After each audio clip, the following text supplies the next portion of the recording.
Okay, so we're studying Torah 112, which is a Torah of Solihar Tasa Lateva. Okay, everybody's got a sheet. If you want to give him one, so there you go. Okay, great. So what I think we're going to do is Baruch Hashem. We did Azamra, we did Aye.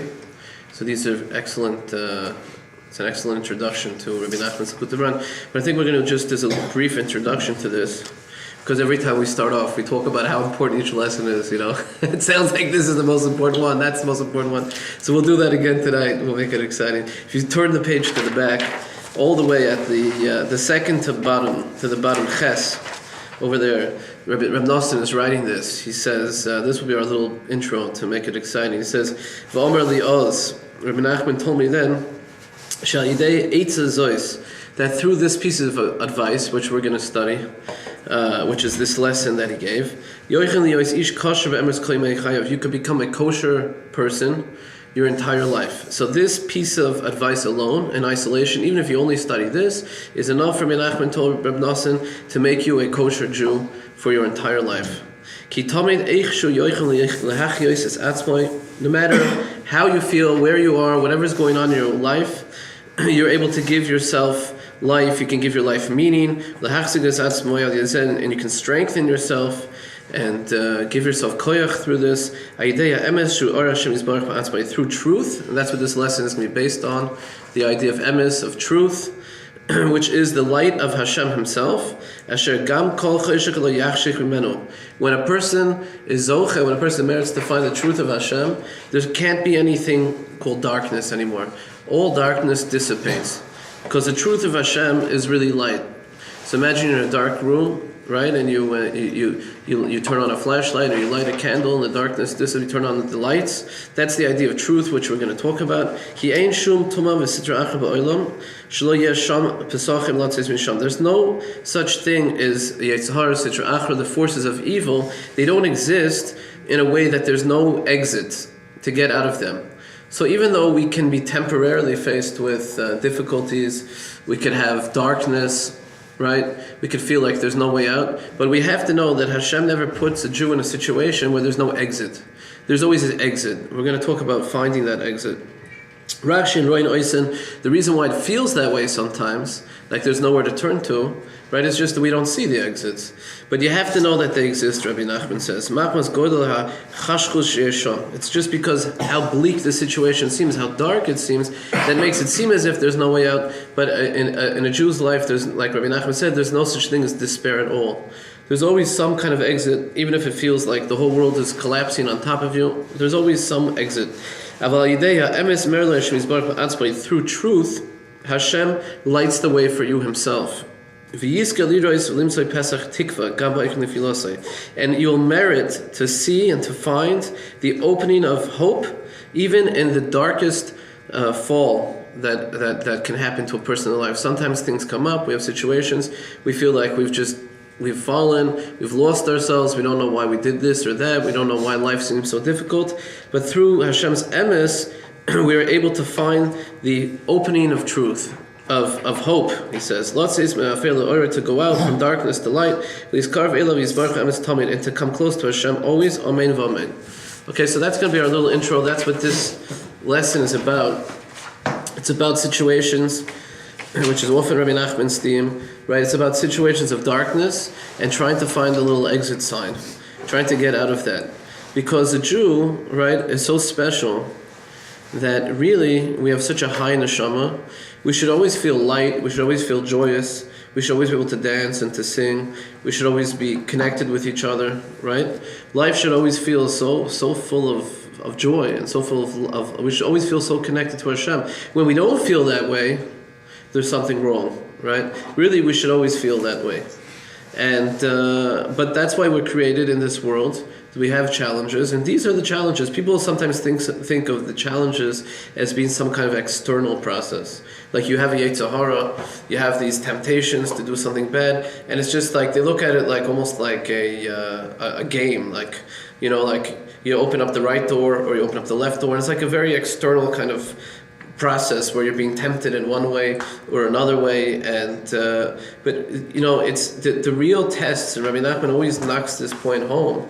The real tests are just waking up in the morning and feeling sad, feeling depressed, feeling like Hashem has abandoned you, feeling like there's no purpose in life. Those are the everything else is kind of built into that, but those are the real challenges that we have. The Yetzer Hara is not some kind of external thing that tempts us.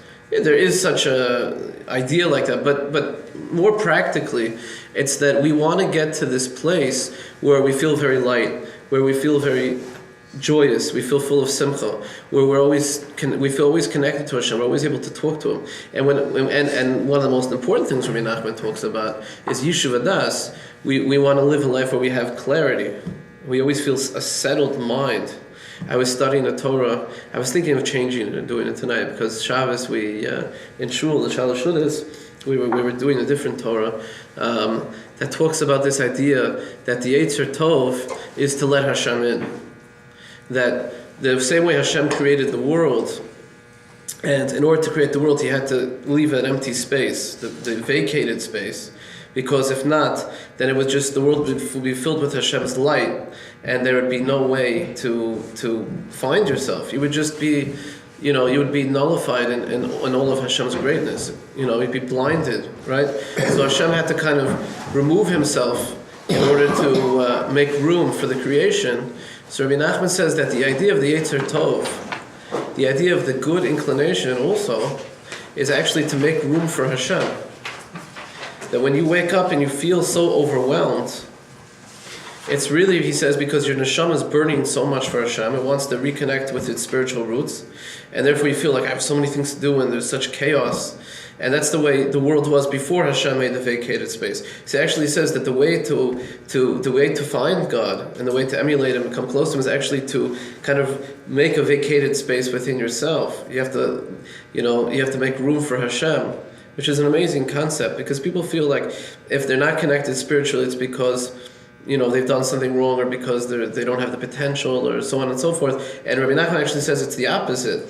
It's that there's so much, Hashem is so much there, and naturally you so badly want to connect with Him that you become like totally overwhelmed, and that's actually what creates the disconnect oftentimes. But so the idea over here, and what he says in that lesson, which is amazing, he says naturally the soul and Hashem of every single Jew, it naturally burns to Hashem in such a way that it's out of control. And unless you hold it back and make place for Hashem, you can't serve Hashem. And that's the same way Hashem created the world, was that He was everywhere and there was no room for creation. So you had to make an empty space in order to allow there to be room for creation. So over here we're gonna begin in Aleph on the top, and we're gonna talk about situations where we're not necessarily feeling that way. We don't feel in that. We feel a disconnect. We feel this choshech. We feel the darkness. And we want to talk about how to get out of a place like that. That's what this lesson is about. So Tzoyer Tas L'Teva Velama Techalena Malamalo. This is the pasuk that it says. It's talking about Noach when he had to build the Teva. He built the ark, right? The ark saved him. The whole world was flooded. The world was in a terrible place, right? There was so much evil. There were so many bad things going on. Hashem decided to destroy the world and recreate it. And the only one that survived was Noach. How did he survive? Hashem gave him like this teva, this ark. It was a box. And in that box, he was cut off from all the negative spiritual influences. He was cut off from all of the evil. So even though he washed away the whole world, it wasn't necessary to wash away Noach because he was hidden in this pure kind of a box. The box protected him. Okay, so Rabbi Nachman is going to look at these words and he's going to explain them. He's going to relate them to Tefillah, to finding Hashem, to light, to emes. He's going to look at this in a deeper way. So, Tzoyer Tas L'Teva, the simple explanation is you should make a light. We're going to see that Rashi has two different explanations for the Teva, which was the ark. You should complete it to an amaj, a measurement, to the top. Hashem told Noach, make an entrance to this teva on the side. That's where you should place it. Tachtim shnim shlichim taseho. The bottom, a second deck, and a third deck. That's the way you should create this. That's the way to construct the teva. Okay? Perish Rashi. So Rashi explains, Yesh oirim even toiv. So what was this tzoyhar? What was this light? that Hashem told him to create in the Teva, which is an interesting thing. He said, create this ark that'll save you, and then he says, make this light. Well, it's an interesting, it's the more interesting part of the whole episode. So Rashi says two different things. He says, Tzoyhar is Yeshem Evan Toiv. Some people say it was a special stone that gave off light. Yesh Oirim Chaloin. And some people say it was simply a window where the light would go in through the window. Later on in the lesson, Rabbi Nachman is going to explain what the difference between these two ideas is. Between a light and a window. But you can think about it. Maybe you'll figure out. Just think about the difference between the two, and then he's going to relate what we're learning to that. So everyone can kind of think about what the difference is between a light and a window as far as receiving light. Okay? Hida Yudua, Rabbi Nachman says it's known ki Savi Rishoyim is halachun, that the Rishoyim, the evil ones, it says they go around. Saviv, like a sivivon, like a dreidel, right? They go around. The evil ones go around. So he explains ki asitra achra misabeves hakadusha. Why is that? Why do the evil ones go around? What does it mean? It's a pasuk in Tehillim. He says that the forces of evil, they surround kedusha. They go around and around kedusha, holiness. Ki azelu maza also.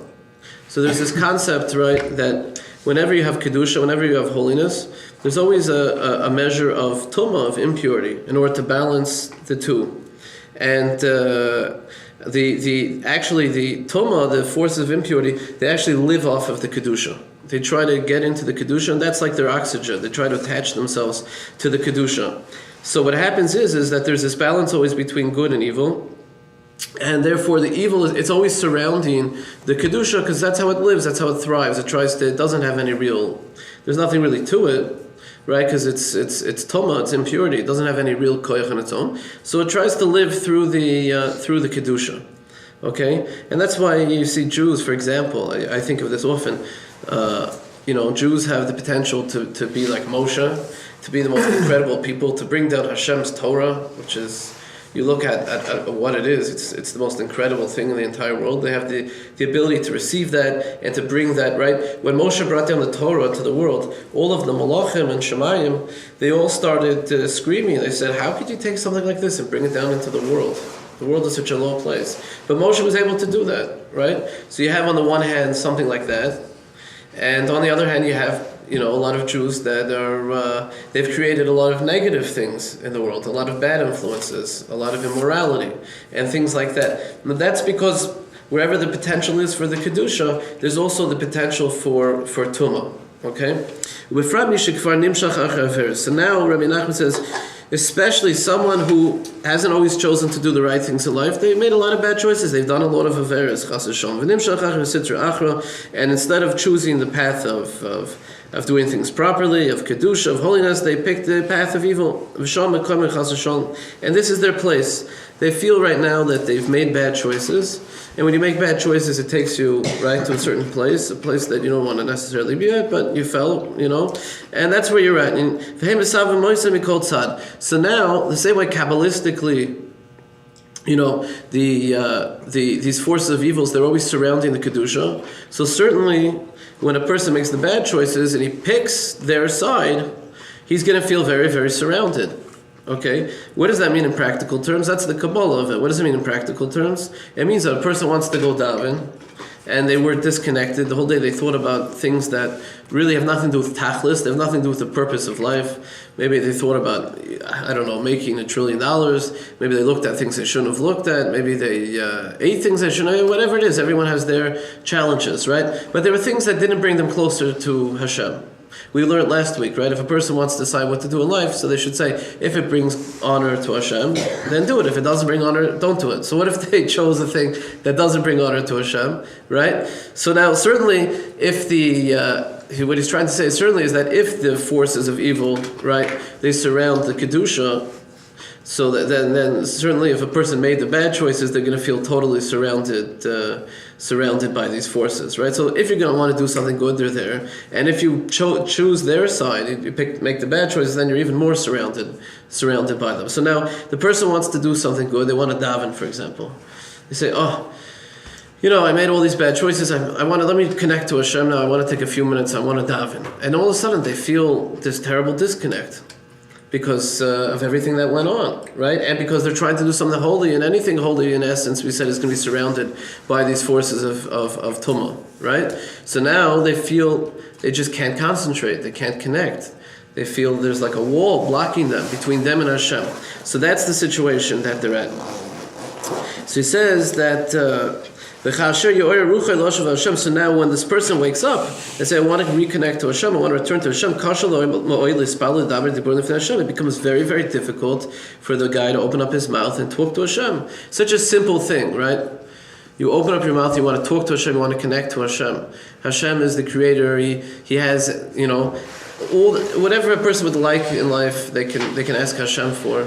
And the person knows that they want to feel spiritual, they want to feel like their life has some purpose, they know the address to turn to, and yet sometimes it's just so difficult just to say a few sincere words. Like, you could wait the whole day and be so busy, say, I wish I had a few moments for something spiritual, right? And then when it comes down to it, you're so overwhelmed that you finally have a few minutes and you can't do anything. You're just, it's like, what's going on? I waited a whole day for these few minutes, and now I'm stuck. So this is what he's explaining. What do we do in this? So he says, it's very, very difficult to speak to Hashem. What's happening spiritually is what we don't see with our physical eyes, is that these klippos, these forces of evil, they've surrounded us from every single side. Everyone according to their inyan. Everyone is their own parsha in life. Everyone has their challenges, and everyone goes through whatever they're going through.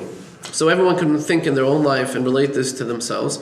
But maybe it's when you go to learn, and maybe a person wants to learn something and they just can't concentrate. Whatever it is, everyone has their moments where they feel that they're in this position. She says, because it seems impossible for the person to be able to speak in front of Hashem with the proper yira, with the proper berechilu, is the proper yira, the proper awe of Hashem, or rechimu, the proper love of Hashem, v'chius, and also chiyus is, when you put your heart into it, you put your soul into it. If a person feels, I can't do this right now,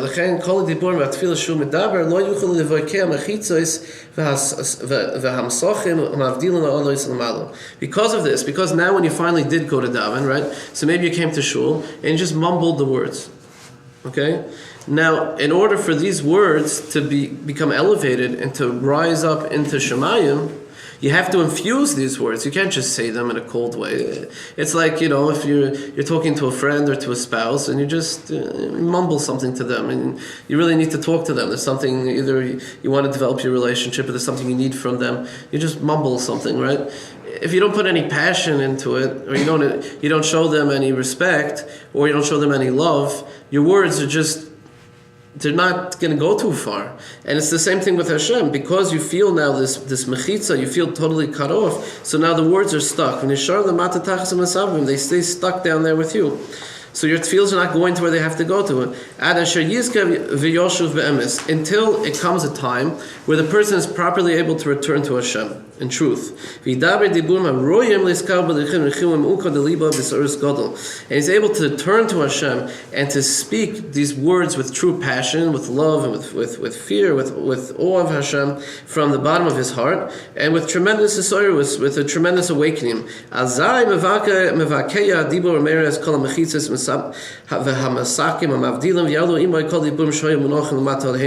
Hashem does this tremendous thing that when a person is able to do that, when they finally break through, right? So he's able to uplift all the other tefillahs that he had that were stuck below. They all go up together with that tefillah. That's what Rabbi Nachman says. So they get schlepped along. It's like the zeros and the one.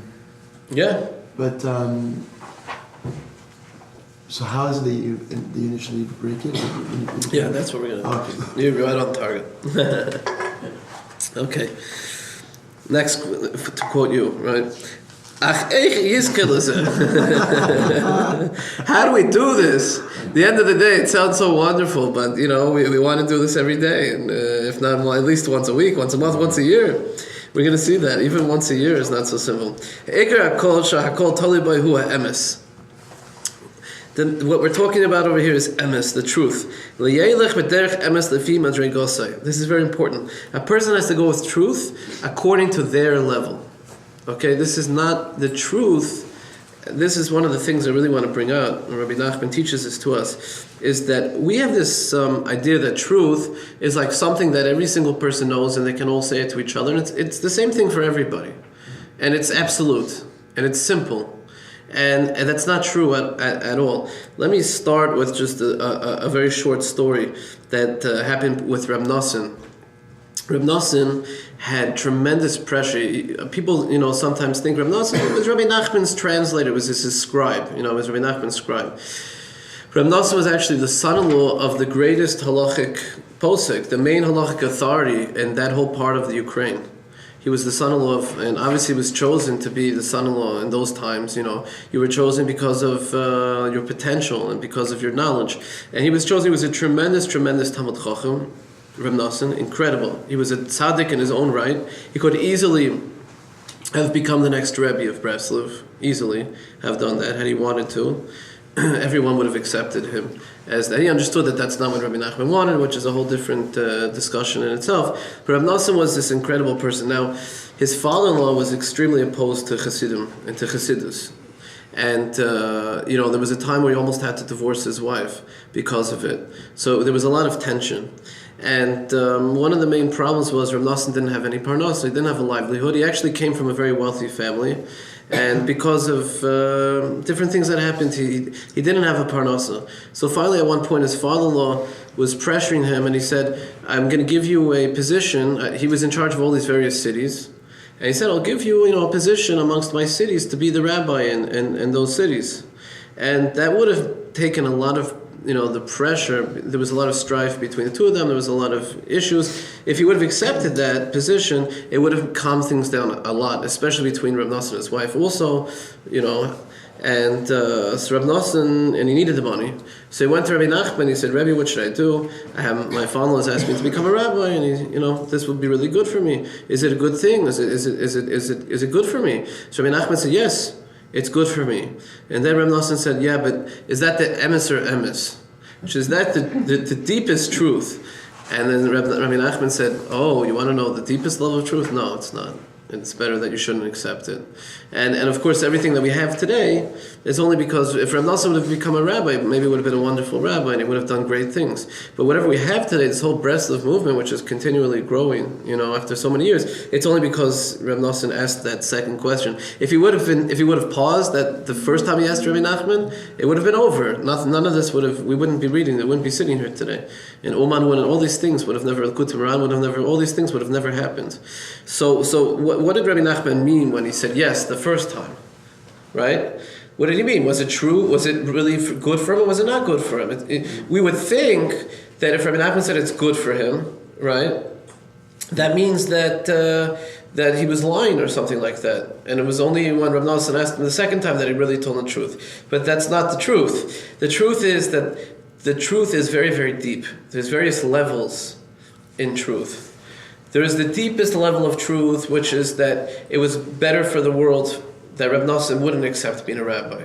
That was the ultimate level of truth. But if he would have become a rabbi, that would have been good also. It wouldn't have been as good, that's not the absolute truth, but it would have been good. So truth is something that there's a lot of depth to truth. Sometimes when you ask a rabbi something, or when you think about something, you say, oh, it would be good if I did this, and you go and do it, and it is good. But it's not the deepest level of truth. There's a deeper level of truth. There's something more than that. And that's what we're really searching for. We're trying to access the deepest level of truth. The emes or emes is what we're all trying to find. But nobody should ever think just because they didn't do the emes, it works both ways. On the one hand, the emes or emes, the deepest level of truth, is what we have to all search for.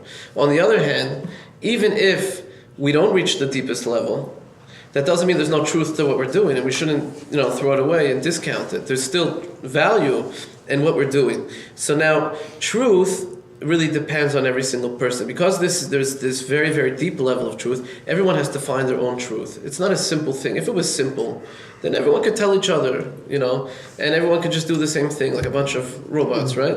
But no, truth is very, very deep. So everyone has to find their truth at this very moment. It's very personal, and everyone has their own search for the truth. right?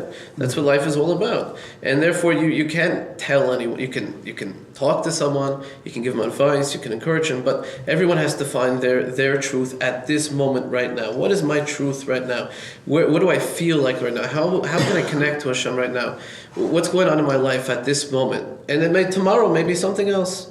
Tomorrow you may have a deeper feeling about what the truth is. But right now I have to find what my truth is. So that's what he says over there. He says that Lefi Madrei Gasoy, a person has to find the truth according to their level. They can't look at someone else that's on a greater level and emulate their truth. They have to find the truth in their life, at their level. And he says, Ki Chaysomo Shel HaKadosh Baruch Hu Emes. You know, when you sign a check, right, you write your name on it. The signature of Hashem is truth, emes.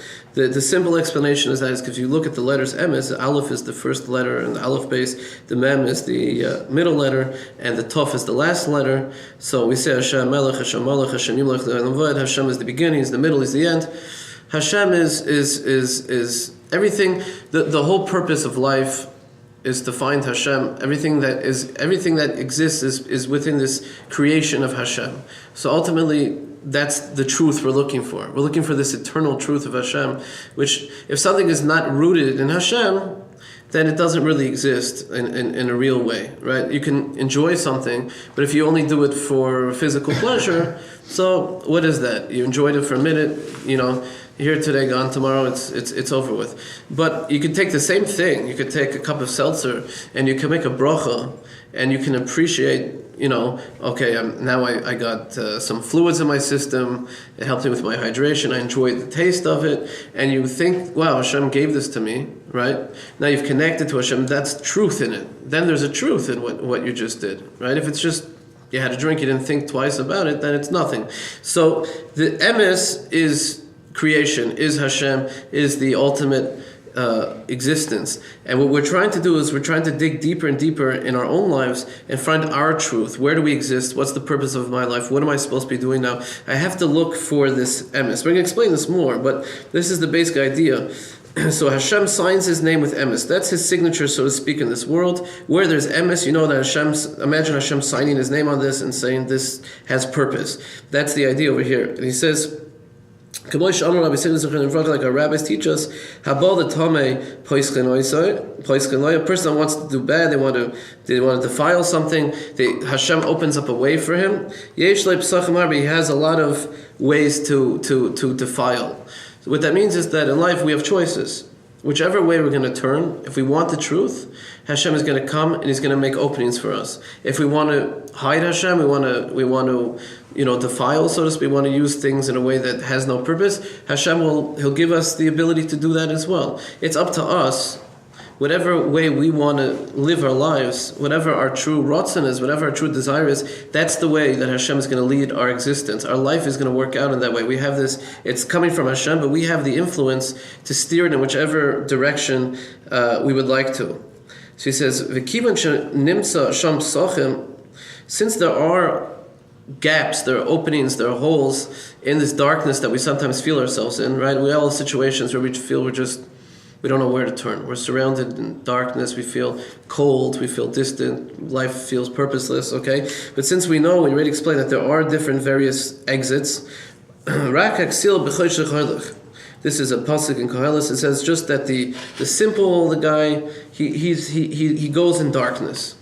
He's simple, he's not so smart because he's going in darkness. That's what it's saying in Koheles, okay? They're there, but because he's not so intelligent, he doesn't see the ways out. He's all tied up in the darkness. And he has no way to get out. He's stuck, he's in jail, he's in a jail cell. Until the same person is able to say a few words of truth to Hashem, before Hashem, Azai hadibura me'irim, these words now, they light up the way of Hashem orloi, and Hashem becomes his light. And this is what we're going to talk about. When the person is able to pronounce a few words of truth in any situation, because the choisim, the signature of Hashem is truth, Hashem becomes that person's light. Imagine the dark room, all of a sudden a light shines down and they see the exits, they see the ways of getting out of their situation, they see the hope in the distance. Another pasuk it says, he opens up his words. He enlightens. He enlightens these again, these simple, the ones that are not so intelligent. He enlightens the way for them. These words that lighten up. These are the words of truth. What are the words it's talking about in Tehillim? David HaMelech is saying they're the words of truth. The truth that we already explained. When a person is able just to take a deep breath, and they're able to say a few words about the tachlis, about the purpose, about connecting to Hashem, getting down into their neshama and expressing even a couple words. Okay. Hey Me'ir Lo Pesach. They show him the door. V'hainu Desayim. That's what David Melech finishes off from there. Maybe Pesayim, between these simple ones. Ki Pesayim Hanusun B'Choshek. It's talking about these people. They're stuck in the darkness. V'Lo Lotzei. Say they don't see a way out. Yavinu V'Yiru HaPesach Lotzei B'Choshek. All of a sudden they will understand and they'll see a way to get out from their situation. Shekosov Lemar LaSurim Tzu'u. Say to those that are tied up, go out. LaAsher B'Choshek Yigolu. And those that are in darkness, that they should reveal themselves. But now he's going to explain how we do this. So how do we say these words of truth? But what it has to be is when you say words now, again, it's not just you're not just saying, whatever. You're not just reading from the siddur and just saying it coolly. It has to be the words that you say now are emes gomer. It's complete truth. It's really coming from your heart, what you're saying. Boror v'tzolo b'li shum doifi. It has to be clear. Imagine something totally clear and clean without any defect whatsoever. Okay?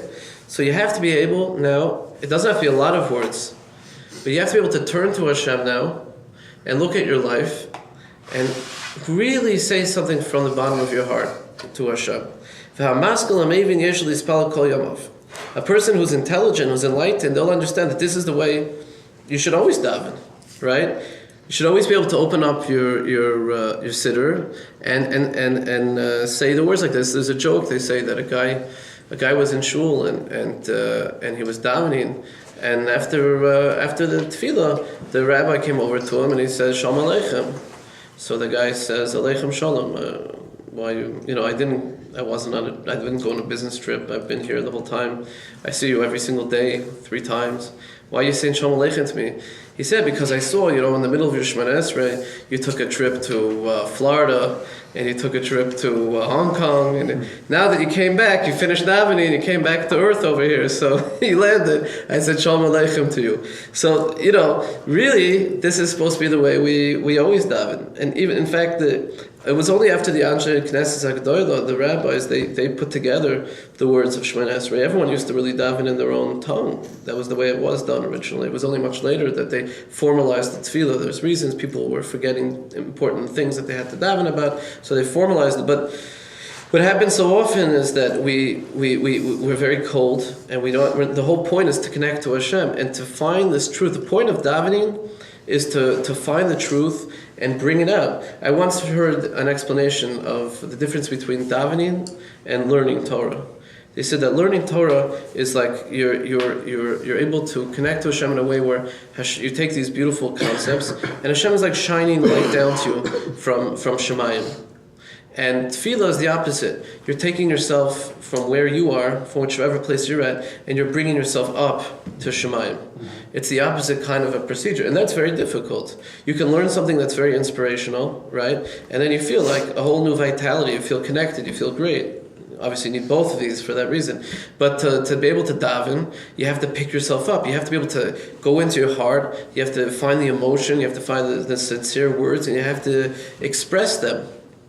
In fact, it says about Moshe, that's why, when he was in Mitzrayim, he wasn't able to daven where all the Avodah Zarah was. He had to go out of the city, because he had to elevate himself. He couldn't do it in a place that was like that. It was surrounded with all kinds of junk over there. He wasn't able to, wasn't able to do it properly. That was the nace of Esther. We just had Purim. She said, Keli, lama zavtani. She went into Achashverosh, into his chamber, and she lost the Ruach HaKodesh that she had. And she was able to daven to Hashem in such an amazing way that even with all the Avodah Zarahs, and Hashem says, where there's Avodah Zarah, I don't rest my presence. But she was able to connect on such a high level that Hashem even he restored the Ruach HaKodesh to her, even amongst all that. But that's obviously because she was able to daven from Hashem in such a place where she was able to block it, to rise above all of that. That's how strong her tefillah was. She was able to access that point. And so it says over here that we have to be able to daven in such a way. We should always daven like this. And he's going to say something interesting. He says like this. He says, so we have to always daven this way. Then he says, we have to daven our entire lives. I stopped in the middle. Forgot. He says we have to daven our entire lives. That you should merit just one time in your entire life. You should daven just one time in your entire life to be able to say something to Hashem properly. Meaning, if you understand what Hashem is and how great Hashem is, to really daven with that in mind and bring your heart out. He says, halavai, one time in our life we should be able to do that. Can you imagine? Just one time. That's what we're talking about over here. We said the deepest level of emes, that's what it means, the deepest level of emes, that a person their whole life should merit even just one time to do this. And I believe Rav Nosson says that as difficult as it is, it's most likely, when is this going to happen for a person, the one time that they might merit to do this? He says when they're in a yerida, when they feel lost, when they feel down. That's probably when the one time is going to happen. When they're feeling like very high and everything like that, they probably won't get to that emes. It's actually when the person, this is the point we're going to start getting towards, it's actually when the person feels most distant, when they feel most cut off, that's when they're most likely to find that emes and to be able to tap in and zone into the emes. It's not when they're feeling so high. So this is an incredible thing. When a person reaches the emes or emes, the highest level, azai Hashem orloi. So then Hashem's light, it lights up for him.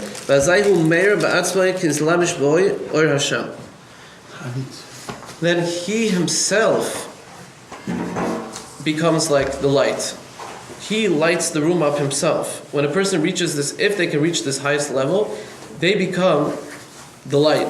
And this is going to tie back into what we were talking about at the beginning with the teva, with the ark. Okay. So what happens if you didn't yet get to this highest level, which we said if a guy should daven his whole life to be able to do this once. So but still he's holding on a level of truth. He opens up the siddur, he makes his pointedus, and he still connects. He still says something with sincerity. It's not that highest level where a person understands what Hashem really is and he just pours out his soul with that understanding. But still he's able to daven with an emes. He feels a little bit. When things are down. When things are down, yeah. But when things are down, you could even reach the highest level. Because that forces you to say, to focus in on I want to get to that. You're going to see exactly how this works. But he says, even if a person's not on that highest level, he's on a madrega, he's somewhere. Even though he's not lighting up himself, he's not that light. And since he didn't yet reach the highest level, still this truth helps that another person can light into you. So now what we're saying is there's two levels of light. There's the highest level where you mamish connect, and then you light in for the whole world. You become this light of Hashem. It comes from you. And then there's a level where you didn't reach that highest level of connecting. You didn't pour out your heart, but still you davened with an emes. You were able to express yourself somewhat. So now that helps at least that another person can light into you. And this is referring to the tzaddik. As long as the person is able to daven to the point where they feel some sincerity, they connect to the word somewhat, or they make their own davening, and they connect like that. That makes enough of an opening that then the tzaddik can shine the light of Hashem into the person. Okay, so there's also different levels in this. Okay, let us skip to base. Let's skip one little paragraph to base. Now going back to how we began, right? We said you have to make this light for the ark, and we said there's two different pshatim. Rashi said. He said one thing was the light of the ark was a very special light. It lit up the whole ark. It shined on its own, right?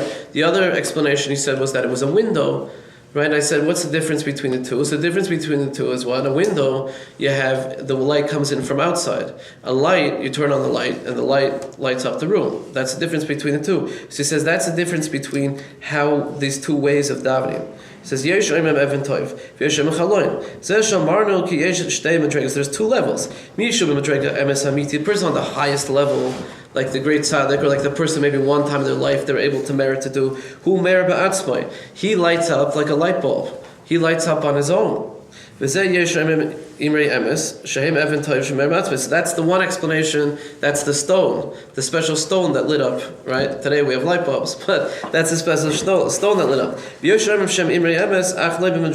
And the other one is also truthful, that Rashi said. Both of the pshatim are truth. The other one, which is the window of just like a window where the light shines in through the window, so to this guy, as long as he can connect and have some sincerity in his prayers, right? So now if he'll connect to the tzaddikim, so those people now, they can light into his life through his tefillah. It's not the level where the guy lights up the world on his own, but it's a level that lets in the light of the tzaddikim. If the person doesn't daven at all, he doesn't have any truth, so then there's no opening for him. He's stuck in the darkness and he's not going to be able to get out. He's going to feel a disconnect between him and Hashem. But as long as a person can say a few words with sincerity, a few words with truth, with emes, then the tzaddikim already, their light can shine into the person, and they can start to find these exits from their situations, that their life doesn't feel bleak anymore. They start to work towards that lifestyle we were talking about at the beginning, where the yid feels full of joy, full of simcha. They feel like, much, much lighter and connected to Hashem. He said, so this is the difference between the two. The stone lights on its own. Okay, it's able to regenerate itself whenever it wants. You just turn on the light bulb. The chaloin is not as great. It doesn't light up on its own. Like the sun, will light into it. So this is what it means. He's going back into the pasuk and explain. This is what it means. You should finish it to the Amma. Speech is called Amma. Amma is Roshi Tevis, is the letters. Amma is Aleph, Mem, Hey. Okay, the Aleph is Eish, and the Mem is Mayim.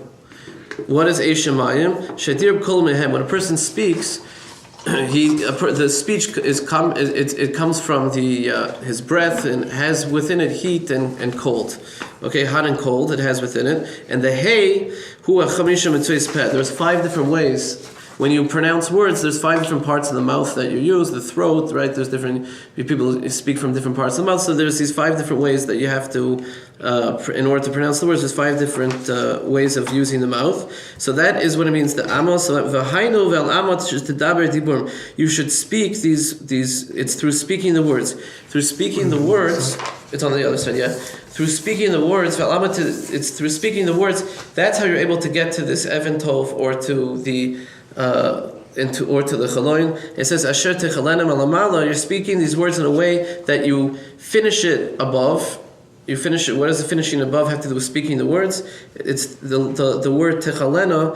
The Chof, Lamed, and the Hey is Kalsa Nafshi. My soul is Kalsa Nafshi. It's David Melech says it's my soul is. It's like expiring for Hashem.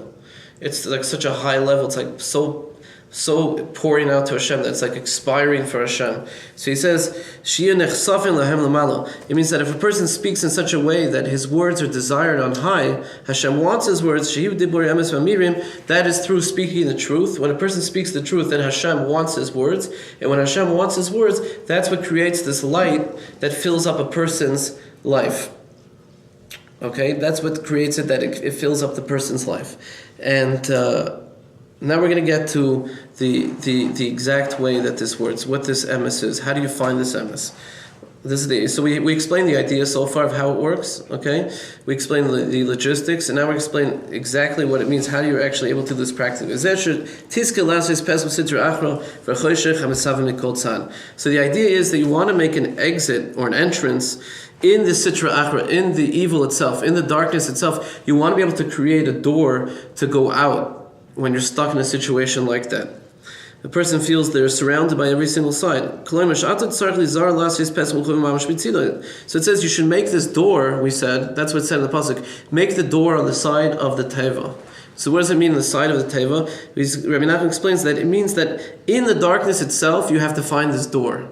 You want to get out of the darkness. It's actually in the darkness itself that the exit. It's not like if life would just change, then everything would be okay. No. You gotta be able to go into the darkness and find the door out from within the darkness. Opposite, next to the Sitra Achra, Shnikras Tzida. Sitra Achra is called Tzida. It said make the door on the side. So the side Tzida is also it's also a name for the evil side. According to the strength of the side of evil, in the strength, that's the exact place where you have to go to in order to make this door to get out, this exit. Because the reason why it's called Sida is it traps you. That's why it's called Tzida. It's Kitzayid Befiv, it says that Esav he would trap people with his mouth. Tzayid Befiv. That's what it says. He knew how to talk, so in order to trap people and get them into trouble, in order to convince people to do things they shouldn't do and stuff like that. So what you have to do is now be able to face this Yetzer Hara, to face the darkness, and that's where you're going to find the exit. Rav Nosson explains, the main idea is when you're totally surrounded, you're totally covered in darkness, you feel like you're in jail. You're totally locked up. Every single way you turn, every single way you're trying to get out, you just feel totally despondent, okay? What if you just feel there's no hope? I can't get out of it. I'm in such a situation. It's so desperate. I just can't get out of this. I can't connect. The main piece of advice is you have to draw yourself in that situation. That's what it means. What does it mean? Place the door in the middle of the darkness. In that situation where you're feeling like I'm just ready to give up, ready to throw in the towel, I'm just, today's not the day, tomorrow maybe later today, whatever it is, everyone in their life, and it can be on so many different levels, but in that situation, at that precise moment, you have to take that and all those feelings, and you have to draw them to the truth, to emes. You have to look at the deepest emes that you can find in this situation. And you have to find from that situation the deepest level of truth. Okay? What is that? That means that, he's going to explain more, but that means that if I feel so despondent, what is my truth in that situation? My truth is to turn to Hashem and say, Hashem, I know I feel this way, and I know that my life is very difficult right now, and I know I might have made a lot of bad choices even, maybe it's my fault, whatever, maybe it's not, depending on the situation, but I know that there's an entrance over here, there's a way to get out of this. I know that you're here. I know that I could say a few words to you. Whatever I'm able to say. If I can thank you for something, and that's what I really mean. You're doing this to me at the end of the day. What do you say? You've done this to me. You put me here. Yeah. A person has to find the emes, which means they have to find the language that connects them to Hashem right now. It could be thanking Hashem for something. Or maybe that's not true. Maybe if I thank Hashem for something, that's just lip service right now. I don't really want to thank you, because I don't feel like thanking you. I'm actually upset at you. I'm mad at you. So I'm not going to thank you right now. Yeah, I have to thank you. I know you did good things, but now's not the time for that. Maybe right now it's to say to Hashem, like we learned last week, Aye, where are you, Hashem? I know you're here, but where are you? Maybe that's the truth. Maybe it's to say I did something wrong, and I feel very bad, and I take responsibility. Or it's as bad as things look, you can always look at the things that are good also. Maybe it's to say that Hashem, I have Emunah, I know there's a way to get out, and even though everything's screaming at me, but I know right now that what I have to do is I have to hold on strong. You have your health, your kids' health. Maybe it's that. But the point is that that's what we said before. Everyone is on their level, right? And a person has to know the level. If a person's going to thank Hashem, and they're really mad at Hashem right now, that's not your level. You're not at that level right now. You're upset at Hashem. Be honest. Right. If a person really needs something right now, and they're mad at Hashem, they didn't give it to them, then deal with that. I'll just tell you. It's because I keep telling you, I keep having the real life examples. But, so it's kind of like the situation that I'm in now, it seems to be very dark, and I want to scream to Hashem and tell Hashem where are you? But then when I say that, then I'm like, you're a freaking ungrateful person. Everything's actually awesome. You have your health, you have your children, you have a wife, you have a home, you have food. But and I'm busy still complaining about other stuff. I could just focus. I don't know who said it, but someone was if you tell Hashem things are bad, But who said, the point is you have to be honest with Hashem. But when they say that, and I'm angry, then all of a sudden my eyes open to another emes. So it's very hard, it's very delicate. I can't tell you because I don't know your emotions. But if you're only fooling yourself, right, by just running to say, oh, I have to thank Hashem for my kids, but I don't really feel like thanking him right now. Really, I feel like telling Hashem what's in my heart. What's in my heart is I'm upset. I tried to do something for Hashem. I had expectations. I davened about something. I thought something was important, and you didn't give it to me. Now, I'm not saying that, you're not saying that necessarily that, obviously you know that it's still for your best, but you want to express that right now. You want to tell Hashem, because you want to be close to Hashem. You want to develop a relationship with Hashem. If you don't pronounce that, if you don't share with Hashem, what kind of relationship do you have? It would be a spouse, yeah? And you expected something from your spouse, and she didn't do it for you. And, you could forget about it, but there's something there in the relationship that is now, you're skipping it, and you don't have that connection now that you could have used. It could have been a stepping stone to a deeper level of connection, and now you don't have it. If you want to visualize, whoever saw Ushpiza, there's that great scene where he runs into the forest. You've seen it probably, right? Ushpiza? Ushpiza even? Okay. Only rom-coms. But there's that awesome scene where he runs into the forest, he's so upset, and he just screams out to Hashem, right? It's such a deep level of connection. Now that's not for every single day. Today I could be having a day where something I was worried about for a long time got settled, and Hashem gave me what I needed. I made a big business deal, and thank God I made a lot of money, and I was working on it for a long time. I just want to dance today. I want to go out. I'm going to go into the forest. I'm going to dance to Hashem. I'm going to sing. I'm going to clap. I'm going to write out a big check to Tzedakah, and I want to thank Hashem from the bottom of my heart. I was so nervous about this. I put so many years work into this business deal, and it happened today. I clinched it, right? That's my emes right now. But it has to be true. That's the point. You want to create a real connection with Hashem. You don't want Hashem to be some abstract type of a thing. And the truth is relative to every person in their situation. May I say something? Because I remember he helped me 4 weeks ago with it.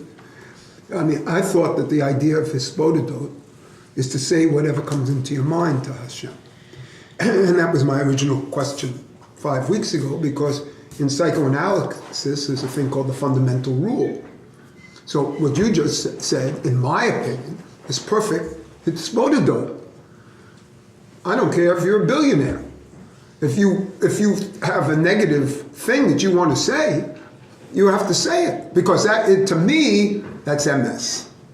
And from the whole analysis here, the emes comes from a level. It says yesod is emes. You see? And so the whole idea of it being real, passionate, sexual, this and that, and based on that sexuality, to me, it would be it's a false thing if he doesn't have that negative thing, say, where are you? Yeah. And yell at him that he's not doing enough for me. Right. So, I mean, I don't understand that there's a doubt. There's no doubt, in my opinion. You should say what's in your heart. If you cover what's in your heart, then you're, what do you call it? Then you're out of it. It's what he said about the relationship. You're out. You got a problem. You got to express yourself. Otherwise, why are you here? Yeah. If you want to cover it, there's other Hasidic groups, in my opinion. If you want to get to what he's saying here, and speaking directly to God, to me, that's hisbodedut. So that's, how else can you, in 1 second, but how else can you face the darkness but through honesty? Meaning, that's what he's saying. You have to put it on the side. You have to put the entrance on the side, exactly. The point is that... So it's bothering you, Hashem, you just express it. Yeah. The more bothered I am, the more difficult something is, the more opportunity there is for me to say, that's exactly what I have to talk to Hashem about. I just have to be honest. That's all Hashem's asking. And I might have made the worst mistake in the entire world. Rabbi Nachman once said that the greatest tzaddik could do the greatest avera, and he would serve Hashem exactly the same way a minute later. It wouldn't change anything. Why? Because Hashem's reality never changed. You've never changed him. So you have to serve him the same way. It doesn't make a difference. Right? So the Yetzer Hara tells us, no, you're surrounded in darkness. Hashem's not interested in you. He puts up all these mechitzas. All these mechitzas, that's what they are. They're these fake ideas that we have. That now they've made a bad decision. All of a sudden, Hashem's not interested in me. Hashem is what He is. Whatever midos He had before, chesed, all these compassion, all these stuff, they still exist the same way. They didn't change because of me. And it's the opposite. I have to look at the situation, and that's what should propel me forward. Just in the way forward is just by having honest dialogue between me and Hashem. Well, I haven't even done it yet. Yeah. Just on the practical part of this, if Hashem already knows, and we know what we're upset about, what practically has to happen? Is it because it's verbally stated out loud that has a different quality than just simply in here? Malchus Peh, the Zohar says, the Kabbalah says that the level of all the spheres, right? The bottom level is the Malchus, right, which is our world. Okay, and you want to bring something to actualization. The greatest level of actualization is actually through the mouth by saying something. When it's in the mind, it's still more abstract. If you want to bring it into the world in the greatest way, there's a quality which is when you express those emotions, and actually verbally is actually the highest level. Even writing something is not considered the same level of Rabbi Nachman specifically says that verbalizing it brings it into the world in the most real type of way. Anyone else? Any other questions? So let's just do a drop more here. So he says, I think we're up to, is it V'cheneged Zeh? I believe so. V'cheneged Zeh Beis on this, which is about 5 or 6 paragraphs down. V'cheneged Zeh ein shum chiddush v'tzibu v'yachshich boi. If you're able to do this, if you could really live this way, there's no darkness that can ever surround you anymore. Ki emes hu Hashem yisbarach ba'atzmai. He says, truth, emes, is Hashem Himself. Imagine that. When you're calling the emes, you're calling Hashem. You're calling Hashem into your life. There's no more darkness. Where there's Hashem, there's no darkness, obviously, right? Darkness only covers over Hashem's existence. So when you pronounce the truth, you're bringing Hashem into your life. Emes is Hashem. Hu bechinas Hashem ori. Hashem is my light. That's what it says. Hashem ori, we say this in Elul. Hashem orloi, since Hashem is your light, ein shum chiddush v'yachshich boi. There's no more darkness that can make your life bleak and dark. You'll always be able to see the entrances, the exits out of the darkness. That was the pasuk we said. He says, the main thing is in your prayer, when in your entreaty, in your bakasha, when you request something. Even though you feel that it's impossible to pray, to pronounce any kind of any words of prayer or entreaties to Hashem, because of the great darkness and the confusion you have that's surrounding you in every single which way that you turn, you feel confused, you feel like life is just too difficult or too unclear. The main thing is just speak words of truth. That's what it is. No matter how low you feel, even if you're at the lowest level, there's words of truth you can say. He says, the example of this is Shiyomer Hashem Hoshia Be'emes. He says, what does it mean? He says the simplest thing in the entire world, God save me. That's the simplest thing a person could possibly say. That's his example. Sometimes a person feels so confused and so distant and so they have no yeshiva das. The mind's not settled at all. They can't sit and daven properly. They can't do anything. He says, turn to us and Hashem save me. Help me. God. I can't say more than that. It's too difficult. My life is so hard right now. But I can turn to Hashem and Hashem just have a little compassion on me. Everybody can do that. And if you really say it from the bottom of your heart, all of a sudden that's the emes. Hashem comes into your life, and now all this darkness is gone. You're going to see the ways right out of the dark. You're going to see, you know what, there's hope. There is a way to get out of this. I just thought the situation was so bleak. I thought there was no hope. I thought I was completely disconnected, right? I thought my life was over. And all of a sudden I see all these, there's hope. There's a way out. There's something. Something is going to happen that's going to help me. And it's the simplest thing. You just have to turn to Hashem and scream out to Hashem. He says, through this, you'll see the entrances, you'll be able to go out from the darkness to light, you'll be able to begin to daven properly. This is the beginning, this is the way you learn to daven properly. If you start having these conversations with Hashem that are true conversations, all your other tefillahs are going to become much easier too. When you read out of the Siddur, it's going to become much easier. And this is the idea of placing the exit or the entrance at the side of the teva. The teva is the words of tefillah, right? Teva is a word. You have to put it at the side. The side we said is at the sitra achra, that is the Yetzer Hara. That's where your words have to be. In your darkness, in all the challenges you have in life, that's where your words are supposed to be. That's the place where you have to begin to daven. When you begin to daven from there, then everything else opens up to you. And I'll finish with a little fart. It's the last time we're learning before Pesach, I believe. So there's people we started with the Zamra, so we'll finish with a little Zamra, right? And that is that people say, what is a Nekuda Tova? The little bit of good, the little good points. You said, what could it do? You see a little good point. I did a little mitzvah. I did something good. I said a few words of tefillah. I learned a little bit. I helped someone. I did a chesed. It's a little. Come on, look. There's so much bad that I did. What is it worth? A little bit. What's a little bit worth? So someone told me a beautiful thing. He says, we're gonna be searching for the chametz. Yeah, you got to do it at nighttime. It has to be completely dark. There's all these halachas of what you have to do, and this is after you've already cleaned for who knows how long and everything's spotless, right? And what are you trying to find? A little bit of chametz. The whole thing is about finding a little bit of chametz, right? Well, it's just a little bit of chametz.